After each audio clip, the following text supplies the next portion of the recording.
Merci de rester fidèle au programme d'ITV. C'est parti pour ce titre du chant du soir.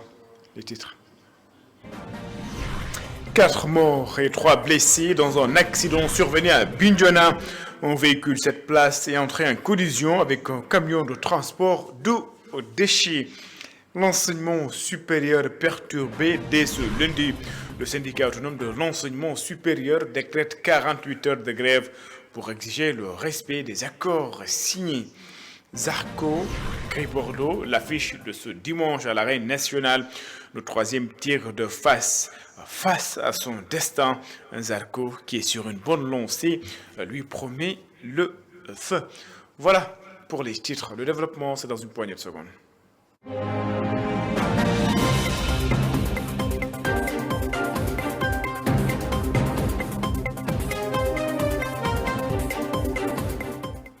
Bonsoir et bienvenue. Accident à Bignona, le bilan passe de 3 à 4 morts. Fatou Sagna, ancienne haute conseillère au niveau des collectivités territoriales, a succombé à ses blessures. Les 3 blessés graves sont en train d'être pris en charge dans le centre de santé de Bignona. L'accident tragique a donc fait 4 morts. Le syndicat autonome de l'enseignement supérieur en grève a compté de ce lundi. Ses membres continuent de réclamer l'application du décret portant création d'une allocation spéciale de retraite au profit des enseignants et chercheurs. Le SAES refuse de croire que le décret est introuvable. Un préavis de grève sera d'ailleurs déposé dès ce lundi. David Célestin Faye, secrétaire général du SAES, est au micro d'Assanba. Donc, que nous avons entamé depuis lundi. Nous sommes passés dans tous les campus du Sénégal pour sensibiliser nos militants sur les questions liées à l'enseignement supérieur, et notamment la question spécifique de la réversion des pensions aux veuves et veufs des enseignants décédés. Donc, comme vous le savez, le SAES a accepté, les enseignants ont accepté de travailler plus, de cotiser davantage pour une meilleure retraite. Et le code des pensions dit que quand un enseignant décède, que tout fonctionnaire s'il décède, on doit reverser la moitié de la pension aux ayants cause. C'est ce que la loi dit. Nous avons, depuis 2020, nous attendons que ceci soit respecté. Donc depuis 5 ans, nous attendons à ce que le gouvernement respecte cette loi. Depuis 2023, nous avons signé un protocole d'accord et qui devait être matérialisé. Et voilà plus de 40 semaines que nous attendons à ce que le gouvernement daigne sortir ce décret-là qui a été examiné, adopté en Conseil des ministres en février 2024. Nous ne pouvons pas les 40 semaines que nous attendons. Je pense qu'aujourd'hui, nous allons déposer finalement un préavis de grève dès ce lundi pour que justement la justice soit rétablie pour les veufs et veuves des enseignants décédés. Nous avons alerté toutes les autorités, nous les avons interpellés sur la nécessité à apaiser le système en bien sûr veillant à respecter ces droits-là que la loi nous confère quant à la réversion des pensions. Tout a été fait, malheureusement, nous n'avons pas été entendus. Chaque fois où il y a eu du dilatoire sur cette question-là, donc je pense que le CES a atteint ses limites. Nous allons entamer dès ce lundi, déposer un préavis de grève et ensuite entamer la lutte. Parce que je pense qu'on a fait tout ce qu'on devait faire. Maintenant, c'est à l'État d'assumer ses responsabilités et de reverser les pensions. Puisque nous avons cotisé plus, nous avons accepté de travailler sans être rémunérés, il faut que les familles des collègues décédés en bénéficient. Donc cette question, elle est non négociable, comme je l'ai dit, elle est irrévocable. Et donc nous n'accepterons pas que l'on puisse profiter de la perte, en tout cas, estimée d'un décret pour pouvoir remettre en cause un accord qui est plus de haute lutte. C'est inacceptable pour nous les enseignants, donc en tout cas pour le SAES. Miss Mathématiques et Miss Sciences, 12 jeunes filles primées. Cette année, l'accent est mis sur les défis liés au mariage précoce, aux grossesses non désirées et aux violences en milieu scolaire. La thématique retenue cette année est l'éclosion du leadership féminin à travers les mathématiques. Dr Aminata Sow, marraine de la journée, réaffirme son engagement en faveur de l'éducation des filles. Je vous propose d'ailleurs de l'écouter. Elle est interrogée par Mamadou Lamine Fati et Magenba. Je pense que l'éducation commence à la maison. Et c'est à l'école de parfaire maintenant les aptitudes que les enfants ont développées à la maison. Mais c'est une conjonction d'efforts entre les parents et l'école. Il faut que les filles puissent développer leur potentiel à l'école, mais cela part d'un milieu socio-familial équilibré, harmonieux, avec des parents qui sont sensibilisés et conscientisés sur l'éducation des femmes. Et c'est la seule voie pour réduire la prévalence des grossesses précoces et des mariages précoces. Il faut que les filles, qu'on ait des initiatives qui puissent leur permettre de rester à l'école, comme cette initiative de concours Miss Sciences et Miss Mathématiques qui permet l'émulation saine entre les filles et qui leur permet de développer leur plein potentiel dans les filières scientifiques. Je pense que c'est une dynamique qu'il faut encourager parce qu'il faut que de plus en plus l'écart qu'il y a entre les filles et les garçons dans les filières scientifiques, mais aussi dans les instances décisionnelles scientifiques, soit réduit de la façon la plus importante possible. Et ce sont ce genre d'initiatives qui vont permettre aux filles d'être rassurées par rapport aux filières scientifiques et de pouvoir développer leur plein potentiel pour accéder à des milieux sélectifs qui vont les conduire vers l'élite nationale, voire internationale. Ndeye Fatou Fall, élève de l'établissement Racine School à Guédiawaye Sacré, Miss Science 2024. La lauréate se réjouit de cette distinction et encourage ses camarades à s'ouvrir aux filières scientifiques. La voici. Je suis fière de mes performances et je remercie aussi mes encadreurs et les gens de mon école pour m'avoir soutenu tout le long de ce trajet. Nous avons été évalués en mathématiques, en sciences physiques et en SVT.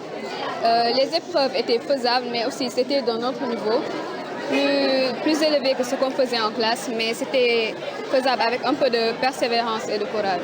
Le travail bien fait et toujours être à la recherche d'une meilleure performance. Je leur demande de réduire un peu leur jugement parce que ce n'est pas facile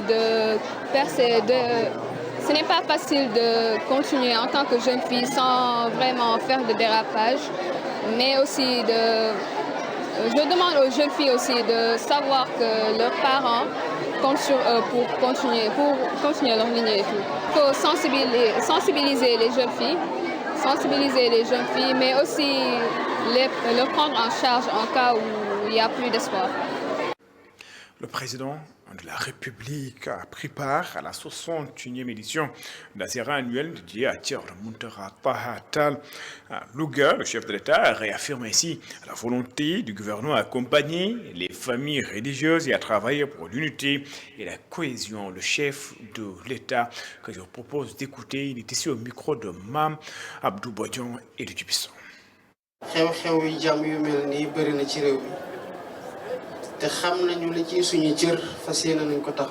Ces genres d'événements sont très importants dans le pays et l'État connaît son rôle à jouer dans la préservation et la pérennisation des ziyaras.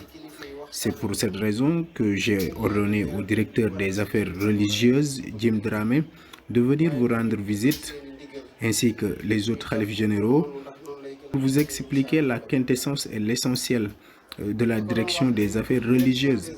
Sachez que la direction des affaires religieuses jouera un rôle essentiel car nous allons faire de notre mieux pour mettre à la disposition des familles religieuses tout ce dont elles auront besoin pour organiser de telles cérémonies. Je rappelle que vous jouez un rôle important dans ce qu'on appelle la régulation sociale. Beaucoup de pays traversent des crises politiques, mais grâce à vos prières, le Sénégal est préservé. Hier, j'ai ordonné à la direction de mettre en place une commission pour soutenir les écoles coraniques ainsi que les daras.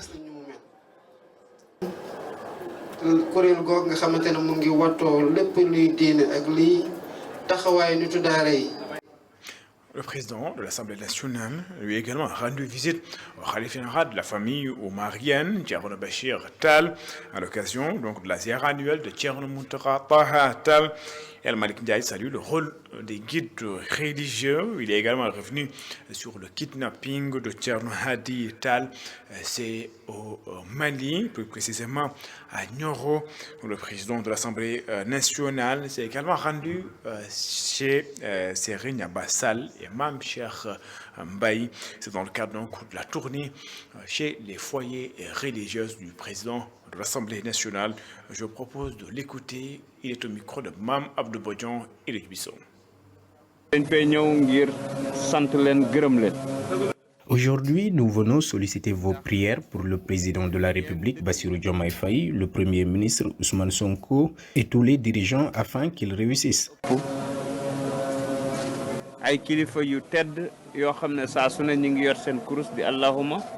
Les chapelets et les prières des chefs religieux ont joué un rôle décisif et important dans le dépassement des difficultés de l'année 2024, marquée par des manifestations politiques intenses et une situation complexe. Je sollicite également des prières pour les députés de la 15e législature, la charge qui nous incombe notamment à l'Assemblée nationale avec 165 élus est lourde. Mais avec vos prières, nous espérons atteindre les objectifs fixés par le chef de l'État.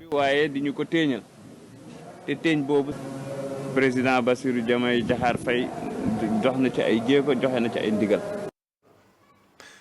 12e édition de la ziara annuelle de Bantagel, le Khalif El Hadj Cheikh Bakouba Dramé invite les acteurs politiques à se départir des discours qui stigmatisent les étrangers. Selon lui, il faut promouvoir le bon vivre ensemble. À Kolda, nous retrouvons Seydou Diatta. Dans son adresse à l'Assemblée, composée de fidèles venus de partout à travers la région et de la sous-région, le débat impliquant les étrangers n'a pas fait objet d'omission. L'initiateur de la ziara annuelle, El Hadj Cheikh Bakouba Dramé, a condamné le discours de certains politiciens plus ou moins apparentés à la xénophobie et qui, selon lui, ne mènent pas le pays à bon port. Aujourd'hui, ce qu'on entend par rapport aux étrangers, pour moi, ce n'est même pas joli. Moi, je suis Djahanké, il y a des Mandingues, les Peuls, Balanta, Diola, ils vivent en paix. Si tu vas en Guinée ou en Gambie ou en Guinée-Bissau, tu trouveras pareil. Si on fait la différence entre les ethnies, ça, c'est pas avantageux pour notre pays. Le Sénégal a toujours été un cas d'école qui inspire grâce à sa réputation de pays démocratique, mais surtout hospitalier. Et la région de Kolda reste une parfaite illustration d'un peuple qui vit en paix dans la diversité. Ce fidèle juge que le discours du Cheikh est venu à point nommé. Kolda est l'une des villes les plus cosmopolites, une ville multiforme. Garder ces acquis-là, c'est important et fondamental. El Hadj Bakouba Dramé est un notable, un religieux, un homme respectable. L'appel qu'il a lancé, il l'incarne dans ses actes et faits et dans ses actes tous les jours. Entre le temporaire et le spirituel, El Hadj Cheikh Bakouba Dramé invite les autorités à faire du renforcement de la collaboration en sacerdoce. D'abord, je félicite, en même temps remercier les autorités de notre pays parce que les autorités religieuses et les autorités gouvernementales doivent se donner la main, travailler main en main. L'enseignement coranique est très important et doit être soutenu. Cette 12e édition de la ziara annuelle a également été l'occasion pour formuler des prières pour un Sénégal de paix et de prospérité. Les danses de l'esprit, c'est le titre de l'ouvrage de Ibrahim Kane. L'auteur décrit l'œuvre comme un éveil de conscience, une réflexion sur les défis sociaux, politiques en Afrique. Il appelle à penser et à agir pour bâtir, selon lui, l'Afrique de demain. Elisabeth Grastine. À 22 ans, l'étudiant en licence 3 de droit privé, Ibrahim Kane, publie son ouvrage intitulé Les danses de l'esprit. Dans ce livre, il interpelle, selon ses propres mots, sur les défis sociaux, politiques et familiaux auxquels notre société est confrontée. Les danses de l'esprit, c'est la représentation profonde de mes pensées. Je peux dire que c'est un ouvrage qui parle beaucoup de ce qui se passe dans la société. Des sujets sensibles, parfois on a peur de les aborder, soit par peur, soit par comment je peux dire ça, soit par peur précisément. Et il y a 4 nouvelles. Et dans ces nouvelles-là, je parle tantôt de l'Afrique, tantôt de l'importance du père, des pères de famille dans la société, pour appeler la jeunesse à avoir plus de compréhension envers les parents. Car souvent les parents sont incompris. Parfois on peut constater leur absence plutôt, et avoir une certaine amertume, une certaine colère, une forme de haine, alors qu'en vrai c'est juste leur façon de nous montrer qu'ils nous aiment. Au lecteur, Ibrahima Kane souhaite, au-delà de se faire comprendre, qu'ils parviennent eux aussi à développer leur propre pensée afin de construire l'Afrique de demain. J'aimerais déjà, au-delà du fait qu'ils comprennent ma pensée, j'aimerais que le lecteur puisse se donner une propre idée de comment il peut changer le monde. Parce que les danses de l'esprit, ce sont mes pensées. Ce sont mes pensées et j'essaie d'influencer les gens. Mais je ne veux pas que les gens pensent comme moi. Je veux qu'ils pensent à leur manière, mais qu'ils pensent positivement. Et qu'ils apportent également leur pierre à l'édifice. Donc je dirais que les danses de l'esprit, c'est une première pierre que je pose. Et j'attends que les autres fassent de même. Et ensemble, on construira l'Afrique de demain. Donc c'est tout simplement ça. Mamadou Ibra Kane, père de l'auteur, accueille cet ouvrage comme une interpellation des jeunes aux adultes. Interpellation de notre jeunesse à l'endroit de nous autres adultes qui pensons parfois avoir la science infuse, d'avoir réponse à tout, en ne voyant pas les enfants autour de nous, d'abord, grandir, 2, prendre la parole, 3, prendre la plume pour s'exprimer avec leurs mots à eux, leurs ressentis à eux, leurs sentiments à eux. Ibrahima Kane a présenté son tout premier ouvrage intitulé Les danses de l'esprit lors d'une cérémonie riche en émotions, entouré de sa famille, de ses amis et de nombreuses connaissances. Dans ce livre, l'auteur propose une véritable introspection sur les défis majeurs auxquels l'Afrique est confrontée, qu'ils soient sociopolitiques ou familiaux. Il invite ses lecteurs à un éveil de conscience collective nécessaire selon lui pour poser les bases de l'Afrique de demain. En sport, Gris Bordeaux joue gros ce dimanche. Le 3e tir de phase va affronter Zarco, surnommé le Lion. Le Grand Yoff, selon Iba Kane, journaliste sportif, la victoire est impérative pour Gris Bordeaux. Si le lutteur veut d'ailleurs poursuivre sa carrière, Zarco lui devra confirmer sa belle forme s'il veut rejoindre le cercle restreint des VIP. Iba Kane est rejoint par Antoine Diouf. L'affiche de demain, je pense que c'est une affiche qui promet, parce que pourquoi je dirais que c'est une affiche qui promet, parce que la défaite, elle est effectivement interdite pour Gris Bordeaux pour plusieurs raisons. Parce que Gris Bordeaux, il est resté 10 ans sans victoire. Sa dernière victoire remonte en 2015 contre Tyson. Et depuis lors, il n'a plus gagné. Et ça fait très longtemps, une décennie que Gris Bordeaux n'a pas goûté à la victoire. Donc c'est pourquoi je dirais que cette fois, c'est la gagne ou bien la retraite pure et simple. Parce que Gris Bordeaux n'a pas droit à l'erreur cette fois-ci face à Zarco. Ensuite, Gris Bordeaux, il reste 4 défaites consécutives. Il a été battu par Modou, par Balla Gaye 2, par 2 fois et ensuite par Ama Baldé. Donc, ça veut dire que Gris Bordeaux, il est dos au mur, un tigre qui est dos au mur. Donc, il est dans l'obligation de battre un adversaire de taille à la personne de Zarco. Zarco, qui lui reste 5 victoires consécutives. Il est sur un nuage. Donc, c'est la confiance. Et il a une confiance d'abord dans. Mais Zarco aussi, c'est un lion dans l'antenne. Zarco, c'est quelqu'un qui se donne à fond aux entraînements et dans l'antenne, il vous met une victoire. Donc, c'est pourquoi je dis que c'est un combat. Il doit gagner. Lui, ici, il doit gagner pour tenter d'intégrer la cour des VIP. Il est dedans parce que c'est Gris Bordeaux. Mais Gris Bordeaux, s'il bat Gris Bordeaux, il peut avoir plus. Pourquoi pas les Tafatines, pourquoi pas les Saké, ainsi de suite. Donc, Zarco, il a aussi intérêt à gagner. Une défaite aussi peut encore retarder pour intégrer la cour des grands. Donc, je dirais que c'est un combat où la défaite est intéressée pour Gris Bordeaux, tandis que la victoire peut amener très loin le lutteur Zarco. Gris Bordeaux, Zarco, ce sera donc ce dimanche 12 janvier. D'autres affiches sont également attendues lors de cette journée. Retenez également que Diène Kairé va affronter Fils de Balla. Pokola, lui, il va croiser l'espoir de Djamgun. Il s'appelle Talfa. De gros affiches donc pour cette journée du dimanche. Au plaisir donc pour les acteurs de la lutte et les amateurs. C'est-à-dire à fond de cette édition. Merci de l'avoir suivi. Excellente suite de programmes sur les antennes d'ITV. L'information continue sur www.imedia.sn. Au revoir.